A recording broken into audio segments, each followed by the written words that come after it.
मेरी साली को मेरे घर पर आए काफ़ी दिन हो गए थे।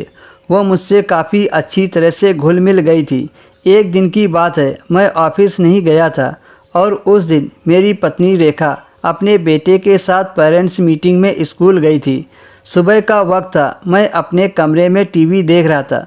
तभी मेरी साली रंजीता मेरे कमरे में आई और मेरे करीब आकर बैठ गई और कहने लगी कि क्या आप मेरे सिर पर हाथ लगाकर देख सकते हैं कि मुझे बुखार है या नहीं। उसने अभी भी बहुत पतली नाइटी पहने हुई थी, जिससे रंजीता का बदन बिल्कुल साफ साफ दिख रहा था। मैंने ज़्यादा कुछ नहीं सोचा और उसके सिर पर हाथ रखकर देखने लगा।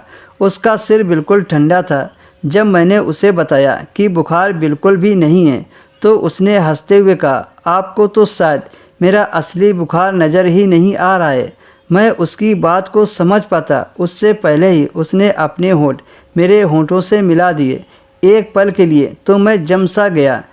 मेरी समझ में नहीं आ रहा था कि यह सब हो क्या रहा है।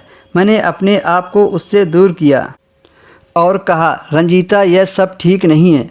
अगर तुम्हारी बहन को यह सब पता चल गया तो मैं अपनी बात पूरी कर पाता। उससे पहले ही उसने अपनी नाइटी ड्रेस को अपने कंधों से पकड़कर नीचे की तरफ खींच दिया। मैं तो जैसे सदमे में चला गया। रंजीता पूरी तरह एक बार फिर से नग्न होकर सामने खड़ी थी। इससे पहले मैंने गलती से बाथरूम में अपनी साली को पूरा नग्न देख लिया था। शायद उसी की वजह से रंजीता मेरे पीछे पड़ी थी।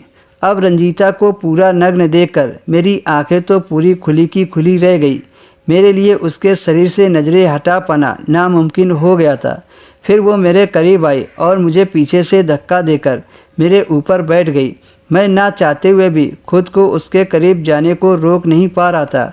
उसने मेरे शर्ट के बटन खोलकर मेरी छाती को चूमना शुरू कर दिया और मेरे ऊपर लेट गई।